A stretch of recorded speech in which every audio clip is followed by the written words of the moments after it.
This is a Film Stories original podcast. Love this podcast? Support this show through the Acast supporter feature. It's up to you how much you give, and there's no regular commitment. Just hit the link in the show description to support now. Explaining football to the friend who's just there for the nachos? Hard. Tailgating from home like a pro with snacks and drinks everyone will love? An easy win. And with Instacart helping deliver the snack time MVPs to your door, you're ready for the game in as fast as 30 minutes. So you never miss a play or lose your seat on the couch or have to go head-to-head for the last chicken wing. Shop Game Day Faves on Instacart and enjoy $0 delivery fees on your first 3 grocery orders. Offer valid for a limited time. Other fees and terms apply. This episode is brought to you by Progressive Insurance. Do you ever think about switching insurance companies to see if you could save some cash?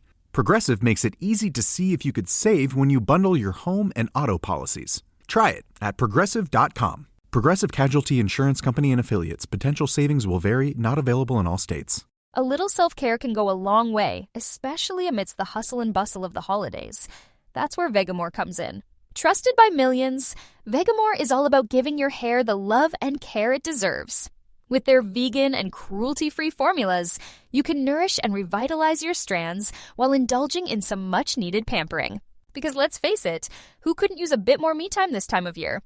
Go to vegamore.com/ACAST, code ACAST. That's vegamour.com/ACAST, code ACAST.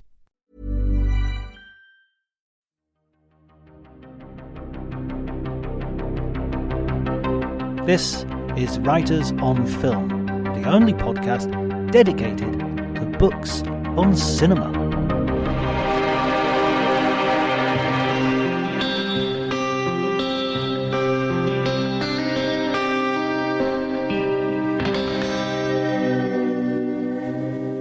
Hi everybody and welcome to the Writers on Film podcast. My name is John Bleasdale. I'm a writer and film critic, and today I'm going to be talking to Lynne Sachs, an experimental filmmaker based in New York. Her films are currently showing on the Criterion Channel, and her latest, one of her latest feature films, a film about a father who is a wonderful documentary about a portrait of her own father. Well, as a filmmaker, Lynne is also a poet, and her latest collection, Year by Year Poems, is published by Tender Button Press. It's a brilliant idea, brilliant concept, and some beautiful poetry in there. Comes highly recommended. Remember, if you like the episode, please subscribe and spread the word if you haven't already. If you wish to, you can follow me on Twitter. A Twitter handle is at Dr. Jonty, DRJONTY.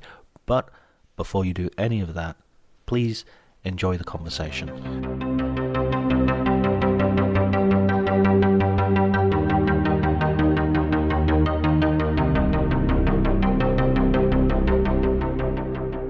Yeah, so I really enjoyed it. What a brilliant concept, the year by year. What a wonderful idea. I really appreciate your saying that. And I have since writing that book or completing that book, which was in the end of 2019, I've actually taught a few different film poetry workshops.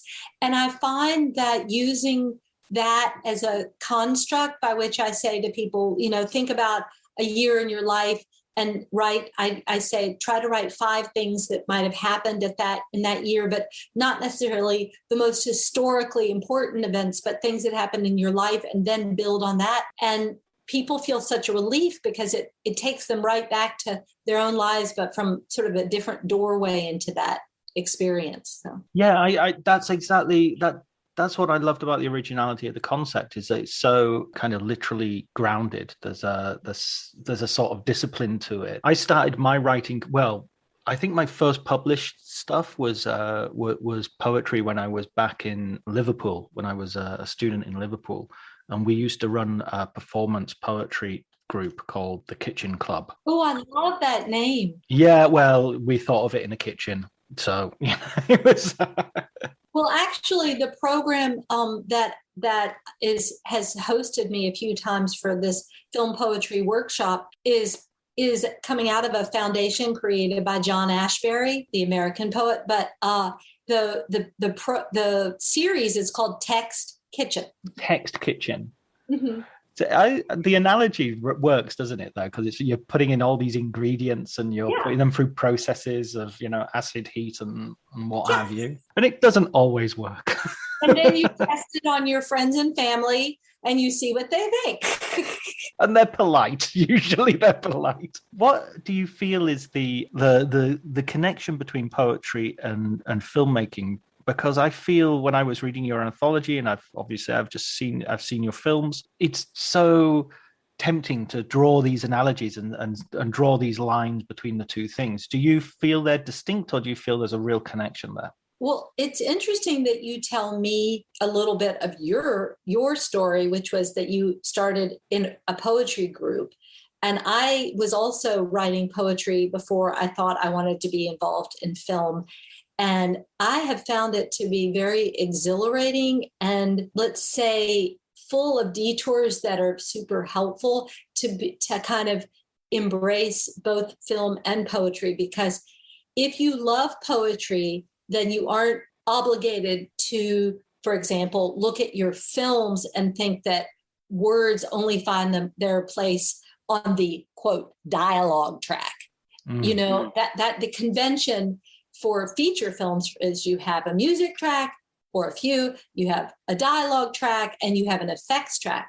But if you come out of poetry, you like the sound of words and the kind of shadings of words as much as you like the words as they are used as a form of communication. Coming from Gertrude Stein or other poets who believe in, like you were saying, the spoken word. How does the word enter you viscerally, not just cerebrally? And so that relationship to words is very liberating as you're working in film.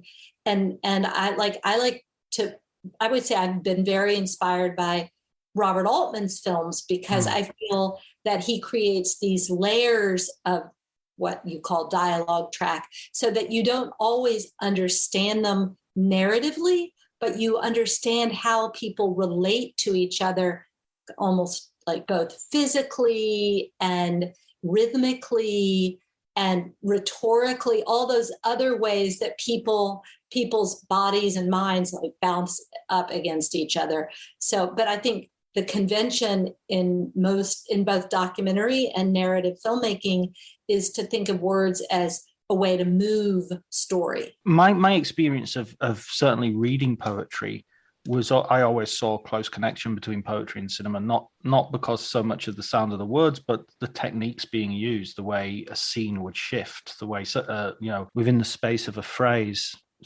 there would be the equivalent of a jump cut or a dissolve.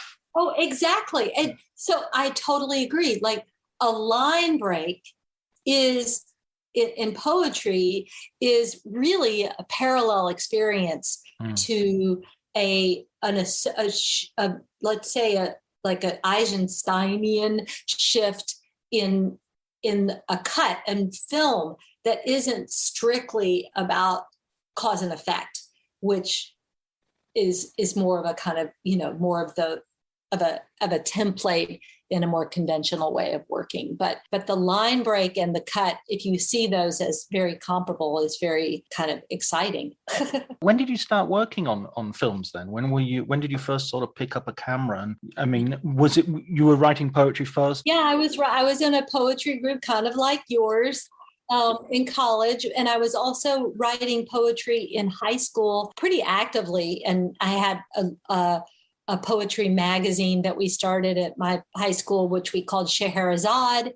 So, it was about that's 1,001 story, and so that was such a big part of my life. And I was the kind of person who I actually was not that interested in the movies growing up, because I grew up in Memphis, Tennessee, and there were not opportunities to see alternative films, and there were not opportunities to see films by women. I'd never heard of a woman director. So I just wanted to make art, and actually my major in university was was history. So I was very involved in academics and writing and also art making. And then I started to go to the movies that they offer on campus. And I saw Rainer Fassbinder's movies.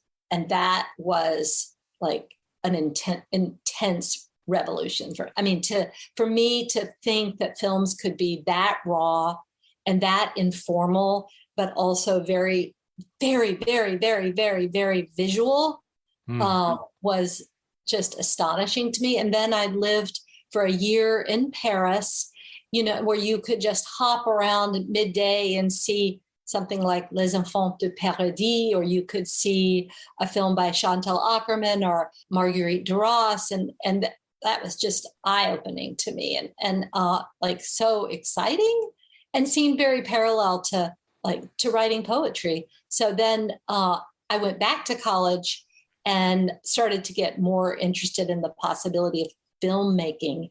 And I took a course when I finished at the School of Visual Arts here. And I had a great uncle who gave me a wind-up regular 8mm camera that is the size of your hand and doesn't even use a battery.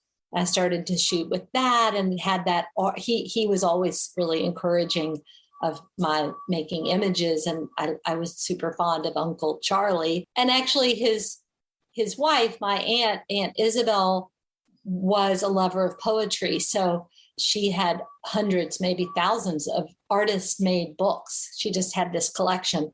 And I'm not trying to say everyone in my family was into art, but she happened to have those books. And she didn't have many people in art who were interested. So I would go over and look at those books. So they were really important to me. And then I started to discover sort of what you would call experimental documentary, and saw, for example, the film, this is a little bit later, but Sans Soleil by Chris Marker. And that was really a major revelation to me, that film. In what way was the Chris Marker film, what struck you? What affected you? Oh my goodness. I love that he was a filmmaker, not a director, so that it came out of an art making practice and a living practice. And for him also the notion of travel, and that as you traveled, you didn't just imbibe other people's worlds, you thought about them, or you thought about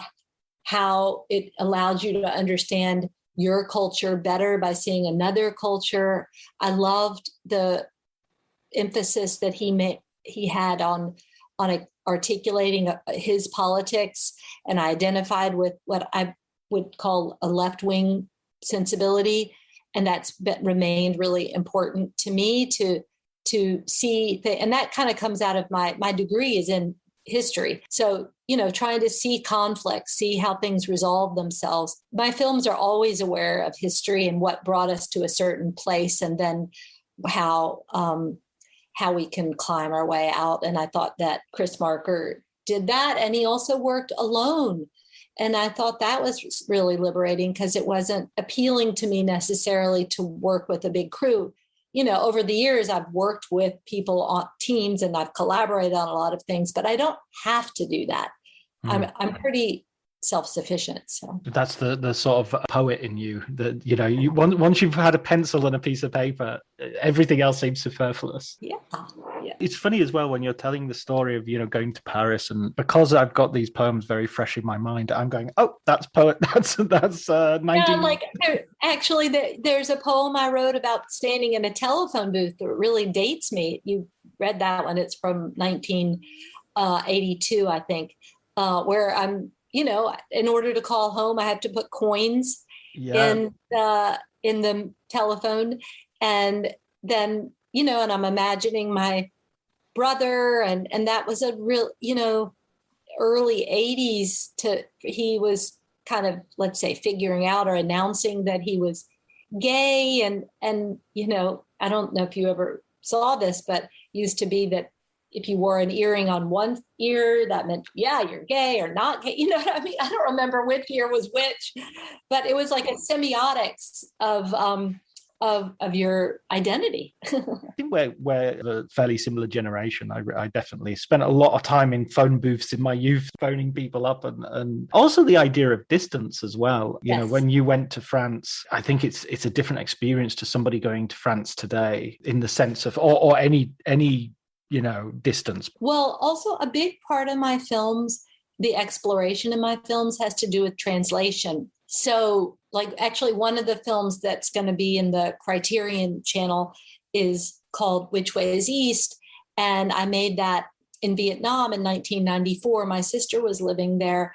And, we were people who'd grown up during what Americans call the Vietnam War. And so my sense of Vietnam came through the mainstream news until I went there. And it was really about witnessing it and listening to stories.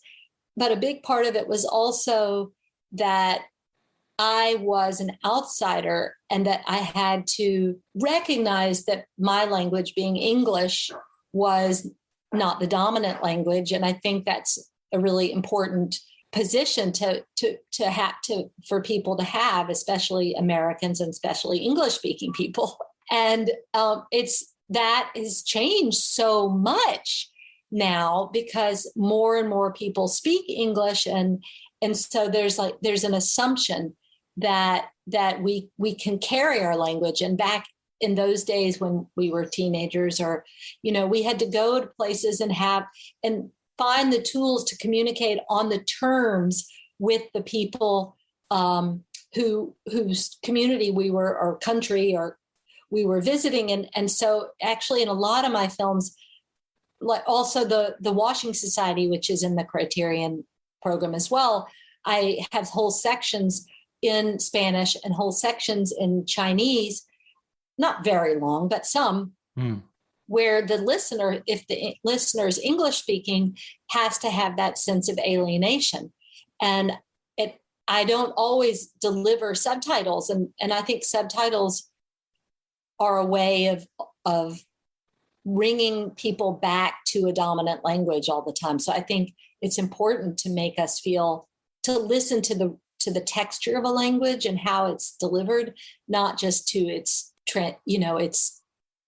translation, and then which it becomes in the default that you just stop listening.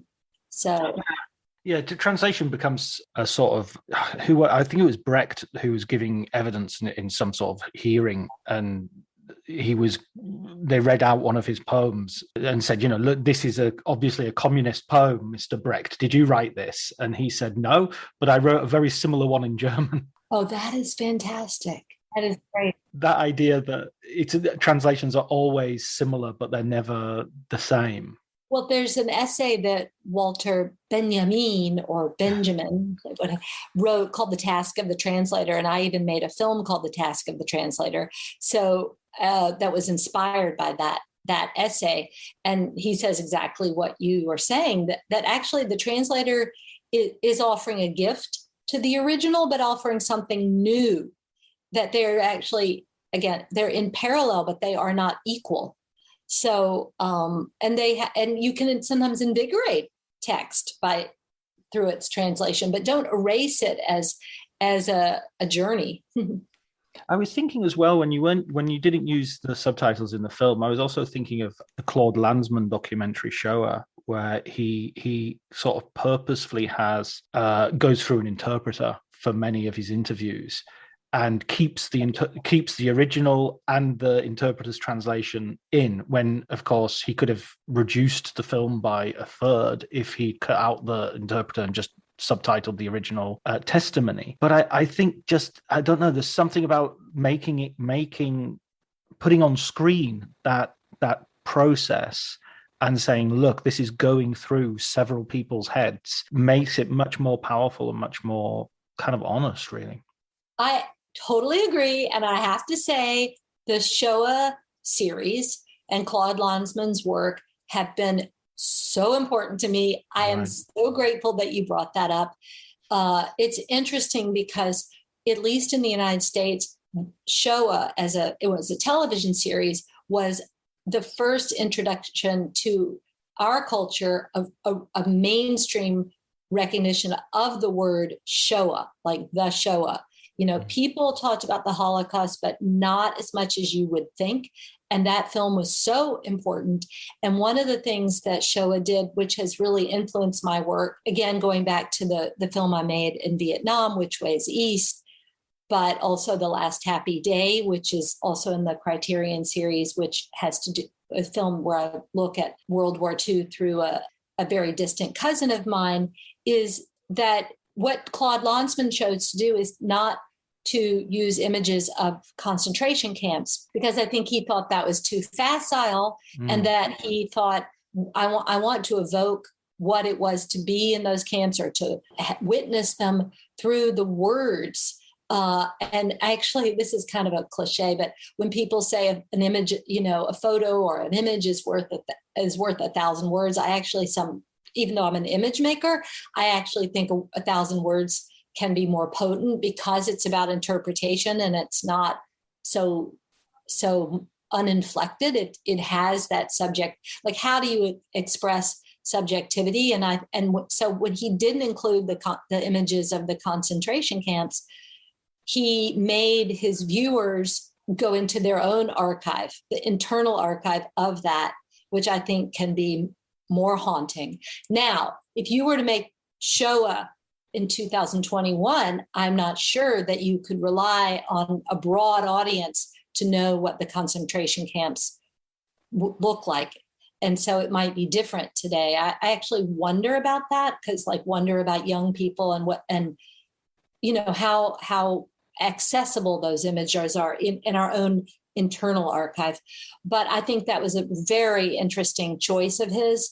And I think it activates, kind of in a Brechtian way, as you were talking about earlier, but it activates the audience, to the spectator, we'll say, to really participate in a much more active and less passive way. Thinking about today and thinking about 2021, boy, I think we need a Shoah. We need people to see Shoah much more than maybe when he originally made it. It feels like it's a film that's only increased in urgency. Absolutely. And similarly, in terms of looking back towards Vietnam in your film, there's a sense that it's interesting that you come from a background of history, because I feel we're really living in a period where history is much more important than maybe it was a little while ago. I'm not sure. Maybe every age has its catastrophe, and we're just living through our... Well, I found it to be extremely interesting, to at least here in New York, but maybe across the world. So there are a few days or weeks that people in New York can walk through. Like, almost everyone I know who is older than 24 right now can tell you exactly what went on in their lives on September 11th, 2001. Like, walk through the day. Yeah. Walk you through that narrative. There aren't many other days in one's life that you could recount the whole day. But if you lived in New York that day, you probably can.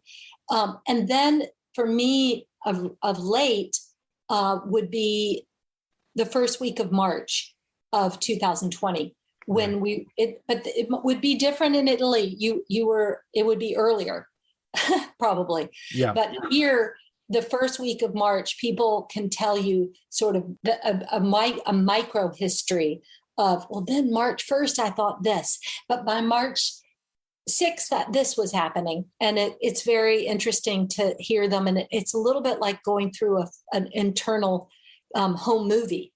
And also, history works in another kind of way, because we rewrite it as people share it with us, and then we think we reappraise how we remember it. And in my own filmmaking, I am always interested in the retelling of things in a subjective way, rather than the accuracy of exactly what happened. How do you sort of balance what you were saying earlier as well about your admiration for Chris Marker and that sort of political urgency of doing something, with sort of having a subjective point of view and having, wanting to express yourself? There's this constant, call it a conundrum, between being an artist and being someone who wants to create change in society. Like, right. We call that an activist. And I've always been moved and as engaged as I thought I could be in political action. But I don't know if I would call myself an activist, because I think that would be misrepresenting who I am. So it's probably that I make films that I hope will cause people to ask questions and to re-examine their situations, their context. If you were in a movie, like the diegesis of your place in the world. But I don't make films that tell people what to do or what to think. So in that way, I'm not sure if my goals are they're to change thinking and hopefully to make change in the world. But I don't expect people to walk out of my films and go do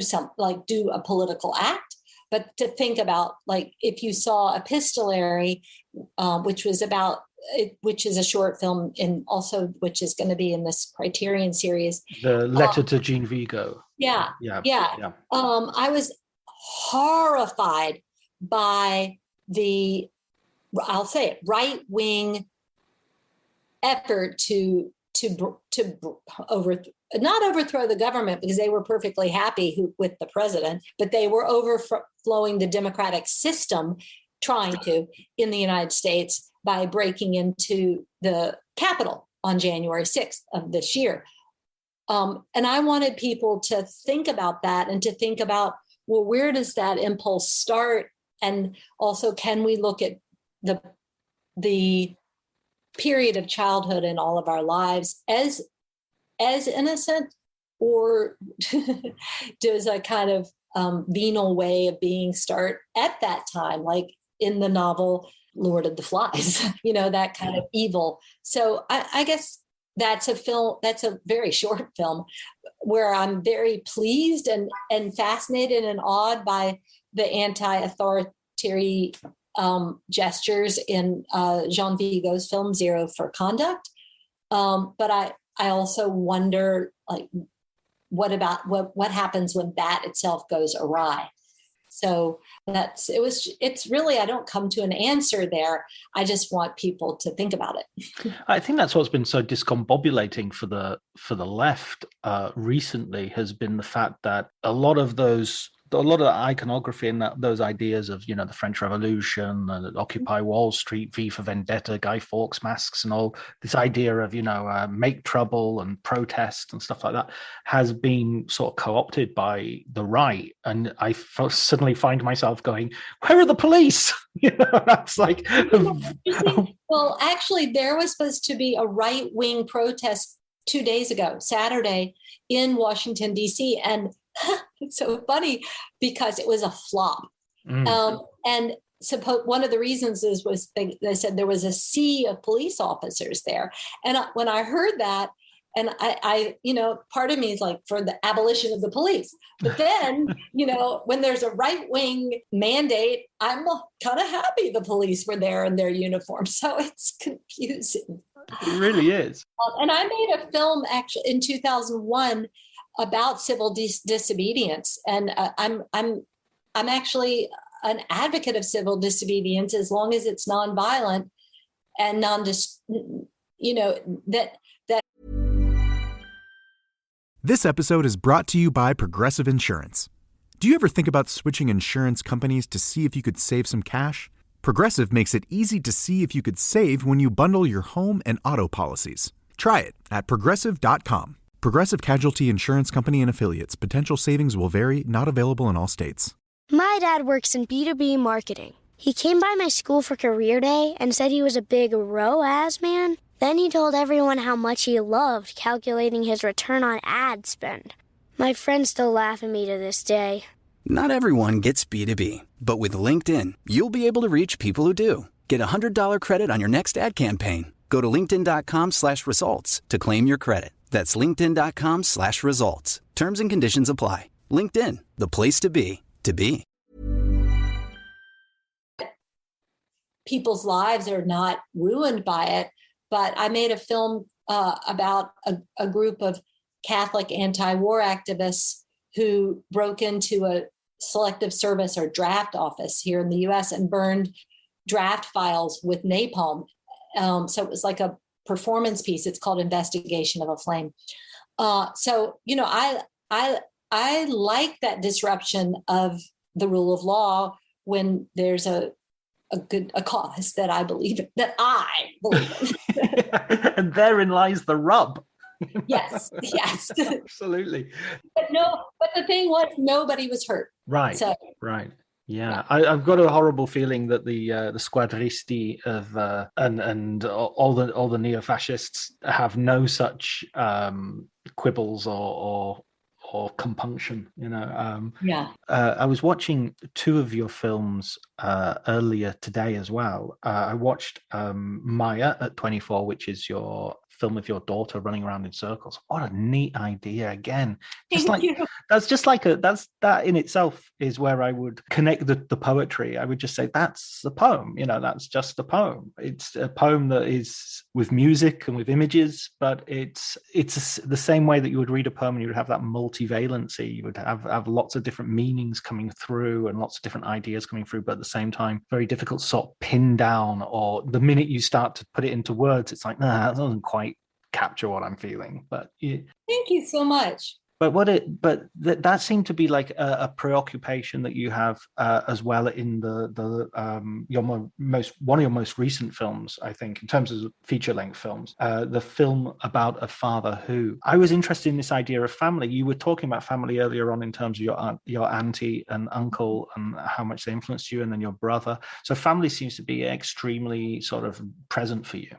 I'll just say that I think that your parents have an imprint on you, and then it's generational, and then you have an imprint on your children, and I'm interested in how those things pass through. And some people talk about the trauma of the past, but I'm also interested in something that is maybe less easy to define, but has to do with this, like a kind of conveying of sensibility, of ways of perceiving, and how we actually just simply look at each other and then it becomes like a mirror back on ourselves.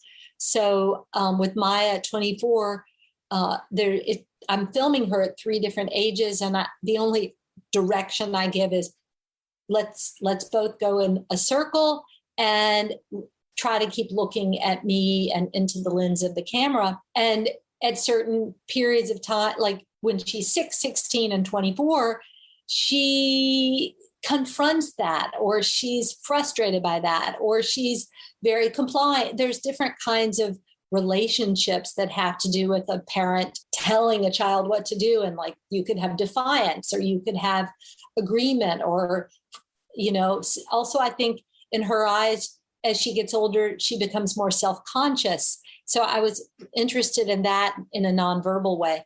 And you probably noticed in Film About a Father Who, I asked my father to walk in circles around me. And I like that there's this tether. I think that the tether between the camera lens and the face of the person being filmed is something that hasn't been explored enough, but that is revealing in a lot of different ways. Like when people in a conventional documentary say, don't look at the camera lens, look 3/4 off. That kind of compliance doesn't allow for a kind of the physicality that could happen and between the two bodies, between the person behind the lens and in front of the lens. So I don't like those kind of rules, but I've been told that it's expected, but I've always resisted that. If you apply too much to those sort of conventions, you just end up with cliche. Surely everything looks the same. Everybody's doing the same thing. I was shooting that film I mentioned before, Investigation of a Flame, in 2001 by myself, and a friend of mine who worked for National Geographic said, well, how are you going to be able to shoot that by yourself? Because the person you're interviewing is going to be looking right at you. And I said, well, that's fine. I want that energy. And there's a point where the camera, meaning me, looks off during a point where the person I'm interviewing was talking about something and I look out the window, as people do. And sometimes we look out the window because we're so focused that we have to let our minds, digest what we've heard. And so again, that would be considered like the breaking of a rule. You're supposed to keep the camera on a tripod, and you're supposed to have the person look off off axis a little bit. And Errol Morris plays with this too. But it's if you work only within those templates, then there's no nuance to the image. Do you think the documentary as well has this sort of, perhaps because of this small scale element to it, you only really need, one person can do it, It seems to foster perhaps more independent creativity than sort of fiction filmmaking. At times, but not always. And I think that's happening more and more in probably the last 5 years. But about maybe 6 years ago, I went to a documentary film festival, and they had a panel on documentary as a practice, and they invited 6 or 7 directors who were there at the festival. And the first question that the facilitator asked, or not question, it was a statement that he said, well, of course, we all know that a good documentary starts with character. And then I thought, oh, that's really rotten. I disagree with him completely. Plus, that's saying we owe everything to literature and narrative and to those conceits or tropes that's why Chris Marker was so exciting to me, because it didn't start with a character. Maybe you find a character. And I think the film that I made with my father, a film about a father who he becomes a character, but he's a fragmented character because of my frustrations. And that those fissures of maybe allow people to enter in a more personal way. Whereas if you just made a character-driven documentary, then you feel when you finish, oh, I know that person, but do I know myself any better? Probably not. And and in that movie, there's a real sense of movement as well, and expansion of interest, because I think it very much starts focused on your father, and you think, oh, okay, we're going to discover who this guy is, and then by the end of it, it's really moved off to expand and include all the children. It's become, a much broader portrait. I appreciate you're saying that, because that is exactly what happened. That it occurred to me while I was making that he.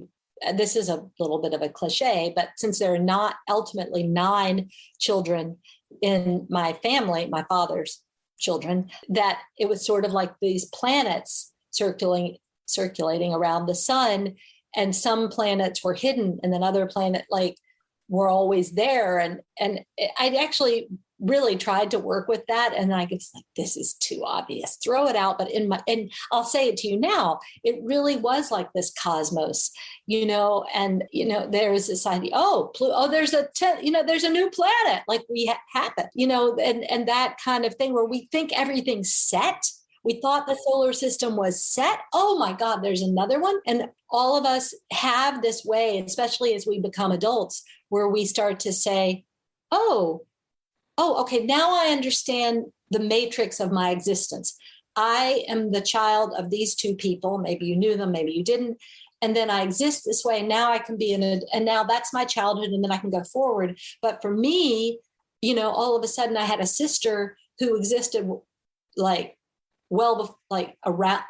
the time that I was becoming an adult, but I didn't know it. So it shook me up to have to do a revisionist history, speaking of history. I wanted to reveal that kind of, and I guess I would say the film plays around with hindsight a lot, so that the film isn't all knowing. And that was super important to me, that I wanted you as a viewer to understand that I wasn't always the wisdom that comes with hindsight is not just a given. You have to kind of recognize that you are now more aware, and that your hindsight has at different points is influenced by things that were secrets and then that were revealed, and you start to doubt everything. Yeah, I mean, there was that scene with your sister. Oh, you'll forgive me if I don't get the name right. Is it Beth?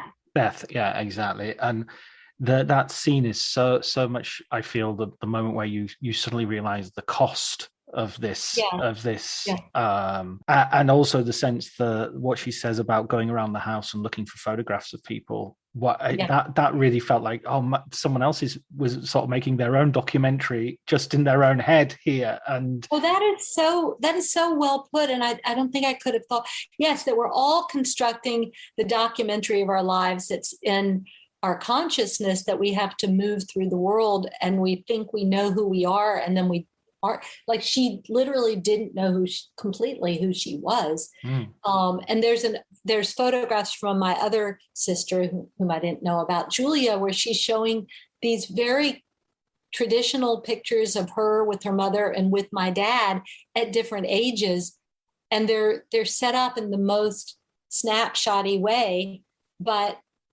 they're in her photo album, not in mine. So, and I think that the compartmentalizing that was part of my story and our story would be really hard now because of cell phones. I think that it's that our lives are much more documented in a more fluid way now, and that probably some of those images would have been shared via social media, for example, or DNA, like a lot of different ways that I would be more aware now than I was in all those decades. Like the science and the technology would make that compartmentalizing of my dad's life really impossible, I think, now. It does become as well a sort of history of its own recording, because you're using video and you're using the flaws on the video and the strobing of the the static that I recognize all too well from terrible video cameras. I'm so glad you brought that up, John. I'm really, really, really glad that you picked up on the fact that I used the quote progression of the technology. When people talk about the history of film, and they usually say, and then we had the silence, and then hooray, we had the talkie. We had sound came in, but then there's a lot of people who say that ruined the image because you were indebted to the sync experience, and the freedom that came before sync sound was like such an homage to the image. So then we get stuck with sync sound, and everything is so clunky, and and the emphasis is on dialogue and the delivery of and the clean delivery of dialogue and all that kind of stuff. So, but you picked up on the shift from 16 millimeter film to early consumer VHS video to high 8 to Super 8 film, movie film, and back to, like, the only constant is 16 millimeter film. And to me, it's the most beautiful. It ages best. And I used the same camera in the late 80s, early 90s, when I was starting to shoot with my dad, that I use today, which I bought for $400. Oh, that's value for money. Yeah. And I bought it used. And it doesn't require a battery. And I've taken it all over the place. I've taken it to Vietnam. I've taken it to Italy. And I'm not dependent on electricity with that camera. And so it's really interesting. Now you shoot with your cell phone, and you shoot with like what's all different formats that we have today. And it's considered more precise or more sharp, but I'm not sure that ultimately I don't think it's better. And that's why I wanted to show the materiality of the film growing up with us and moving through time, not just the subjects. And also, I would say I wanted to play with skin too, because the skin will grow old. There's nothing you can do about that.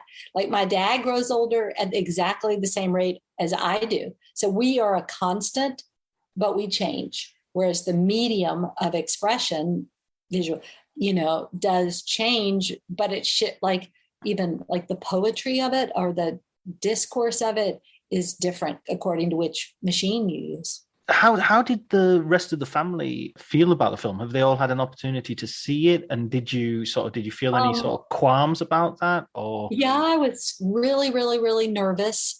Some of my siblings came to the first screening, which was in Park City, Utah, last year at the Sundance Film Festival. It was the opening night, and then showed a few other nights. And then other siblings, as well as my dad, came here to New York to the Museum of Modern Art, which was in February of last year. And actually, a lot of people told me that was the last time they were in a theater. I guess I'll say it was lucky for me that it's called Documentary Fortnight at the Museum of Modern Art was in February because everything closed down in March. It's beginning to reopen, but people are still hesitant to go to theaters. And then, so not all my siblings came to either of those live events. Then others saw it when I took it to them. And then I'll say one of my siblings hasn't seen it yet. I have given that sibling many opportunities, but they haven't chosen to see it, but hopefully they will. And they've been super supportive. I'm just nervous about how they might look or something like that. But it's been very gratifying. And I think that in general, they all say that making the film and that day that you pointed out when Beth was speaking about her life brought us closer as a family. And we now meet every single Sunday with my dad on Zoom. So we met yesterday. And so that was the first time, but we've kind of continued it. Well, because of the pandemic, we weren't doing it in 2018. But so since the film has been finished, we've met almost every week. So it's, the current social situation of our earth has in some ways brought an additional intimacy in a way. It's strange how we're relating through. I mean, we're doing this interview on Zoom as well, and we've all got you. I mean, Zoom. 3 years ago, I didn't know if such a thing even existed. The idea of Skyping wasn't particularly, certainly wasn't present in a lot of people's lives. And now we've gone from being maybe a bit overly critical of screens to absolutely, desperately needing them for this kind of thing. I know. It's why I'm actually about to, every year I organize a lecture at New York University. I used to teach there and I'm not teaching there right now. It's a lecture called The Experimental Lecture. And it's been going on for 11 years. So Jonas Mekas, you probably know his work. He was one of the people who gave a lecture, and Barbara Hammer, a lot of experimental filmmakers. So the lecture itself is very inventive. So this year it's supposed to happen in person. I canceled last year, but nobody who's not part of the community at New York University will be able to come. And since I'm not a part of the community at New York University, I don't even know if I'll be able to be in the room, and I'm the organizer. So I'm thinking, I think this would be better on Zoom, because then we could invite anyone all over the world to come. And it has a bit of a reputation in the experimental community. So it's funny, like I have the sort of a quasi option of doing it live, and I'm thinking Zoom would be better. In what ways is it an experimental lecture? Is it the actual format of the lecture is shaken up? Yes, that's the main thing. We don't allow the lecturer to show finished films. They're supposed to talk about failed projects, things that just couldn't get done, or things that are still sitting on the shelf but are haunting you. I want it to be about process and about doubt. These are generally people whose films they're call them veteran artists. Like, do you know Jonas Mekas? Did you ever see his Yes, yeah. I mean, he was amazing. We had so many people who came for that lecture that we had to have an additional room actually with closed circuit TV. Oh, there you go. It's got there you go. It was the closest thing. And when Barbara Hammer, who's like a great hero of mine, gave her lecture, she carried the projector around up and down the aisles of the auditorium and projected on every single wall but the screen. And the talk itself is really inventive. So it comes out of experimental film, but the talk is not your traditional artist talk. So I've been doing it for 11 years. Well, let's hope. When does that take place? November 19th. Okay, so hopefully I'll try to invite you. It will definitely be on Zoom. The question is the live part of it, but we'll see. Oh well, I'd love to watch it. Yeah, absolutely. And so, what is your next sort of project now that you've have you found, like, lockdown and everything a moment where you've become productive? Because I've talked to people who've had both reactions. Some people have been really productive. Other people have been like, I can't get anything done. I guess I'll just answer. I've actually made 5 or 6 films, short films, and I'm working on a longer essay film. So I've had some extremely exhilarating collaborations. I made a film called Girl is Presence with a poet from California. And that film, wow, it's traveled to a lot of places, and it went to Germany, went to Brazil, went to Argentina, a lot of different spots. Epistolary has shown in Russia and in the UK at the Sheffield Film Festival. It showed in Spain. So it's been interesting because I'll do Q&As sometimes through Zoom and often with other people who were in the same program, which I love, and especially if they give us a chance to watch each other's films. And with Film About a Father Who, that film showed in virtual theaters mostly around the US. And now it's I'm supposed to go to I'm planning. I already have the ticket, but I was invited to the Cork Film Festival in Ireland doing. Yeah, they're going to do a artist focus on my film. So they're showing 11 of my films, including Film About a Father Who. And then Film About a Father Who is supposed to show, and it is set to show at the Cinematheque in Paris. So I was invited to go there. So I'm going to be doing quite a bit of traveling in November, which I haven't done any except for family kinds of things in almost 2 years. So it's actually been a kind of a good time to work. I've been, as I mentioned, teaching quite a lot of these workshops on film and poetry. And so that's been wonderful because a lot of my students in those workshops have started collaborating and making films that have even shown in film festivals. So I'm very proud of them. And coming back to the poetry, the collection that I read, it feels open-ended. It feels like you could easily continue that for a second, third, fourth volume. Oh, thank you for saying that. Yeah, I'm still writing poetry. I am actually going to read a poem publicly on Sunday. I'm not writing in exactly that way, but I wrote a long poem, which I called Pandemic Time, that includes a lot of like the scruff and detail of this last few years. Like there's some things I already miss about pandemic. For example, there were about 3 months where we were on lockdown and we were at home all the time. And then at 7 p.m. at night, everyone would go outside and bang pans. Right. And it doesn't sound very typical thing for people to do in the United States. It sounds like you would. I know they do that a lot in Argentina, and I love it. Maybe we picked it up from the Argentines. But I thought that was a kind of wonderful and kind of musical interaction. It was supposed to be celebrating the first responders, but it was also very bonding just on the street because it was like this symphony for about 1 minute every day. I think it might even have started in Italy. I don't want to claim too much for Italy. I wouldn't say it started here. I think we copied somebody. So probably in Italy. It sounds like, yeah.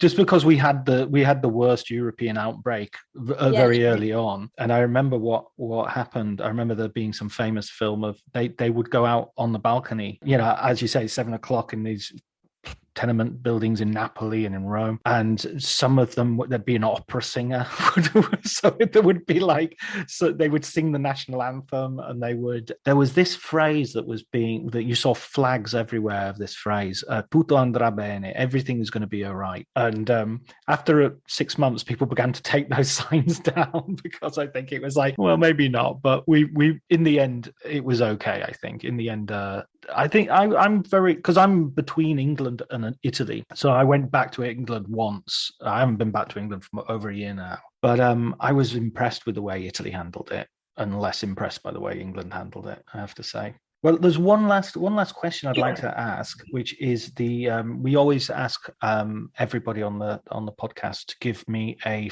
film book. Oh, I prepared. Ah, right. Yes, okay. Very good. But this is a podcast, so I have to tell you. Yes. Finish your question. No, that's it. I want your film book recommendation straight away, please. Okay. I could say I did my homework, but it was so easy. That it wasn't really homework. So I would say the film book that I go to regularly, I go to as a muse, I go to for guidance, I go to acknowledge that there is this weave between sound and image, and that image should never take precedent over sound, but must be like, it must recognize the subtleties of sound in a way that enhances awareness. And I would say that would be Notes on the Cinematographer by Robert Bresson, because I think it's a wonderful book full of good advice, and a book that can apply to experimental filmmaking, documentary filmmaking, narrative filmmaking.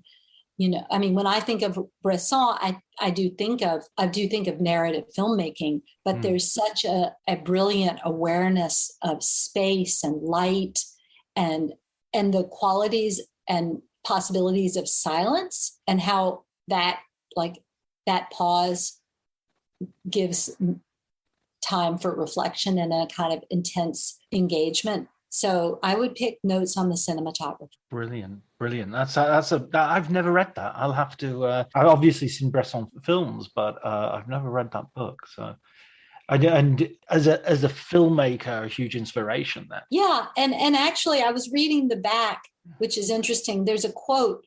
Can I just read it out loud? Sure, go ahead. By none other than Jean-Luc Godard. He said, Bresson is the French cinema as Dostoevsky is the Russian novel and Mozart is German music. Listen to him.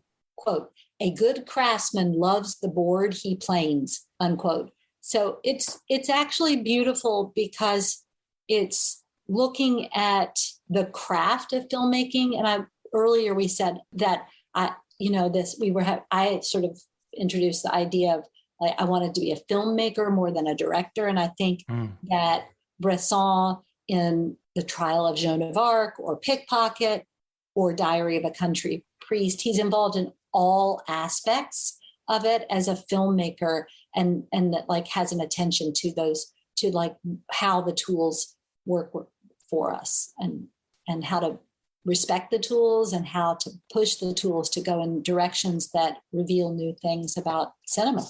No, that sounds brilliant. That's definitely. Look it's such a little book. You can carry it in your backpack or your back pocket. I'm definitely getting that. That's another copy to go on this podcast is costing me so much money. Well, according to the back of this book, you could buy this for $8.95. So let's say 10 euros. Yeah, nothing for that, for the price of wisdom, which is Yeah, absolutely. Listen, Lynne, thank you so much for taking your time to talk with me. Very nice to meet you.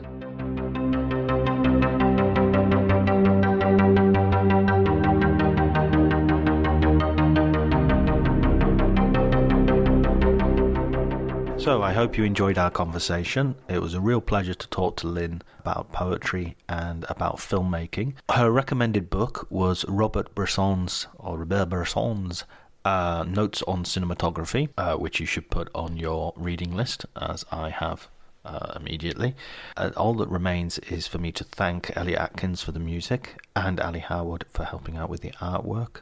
Until the next episode, please take care.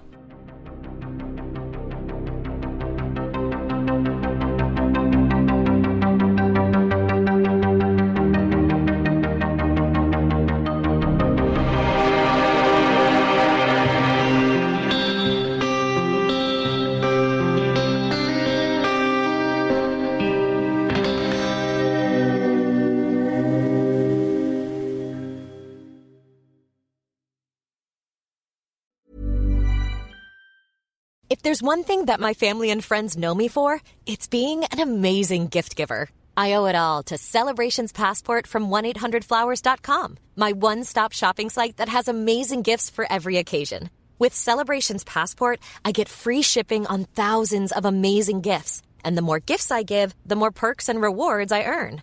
To learn more and take your gift giving to the next level, visit 1-800-Flowers.com/ACAST. That's 1-800-Flowers.com/ACAST. Cue the fireplace and your favorite fall movie. There's nothing better than a cozy evening at home with a glass of First Leaf wine. First Leaf is a personalized wine club that delivers right to your door. Sounds magical, right? They get to know your favorite tasting notes, which varietals you enjoy, and whether you prefer sweet or dry wines. So in every shipment, you get bottles tailored to your unique palate. Go to tryfirstleaf.com/fall to get your first 6 wines for just $44.95 with free shipping. This episode is brought to you by Progressive Insurance. Do you ever think about switching insurance companies to see if you could save some cash? Progressive makes it easy to see if you could save when you bundle your home and auto policies. Try it at Progressive.com. Progressive Casualty Insurance Company and Affiliates. Potential savings will vary, not available in all states.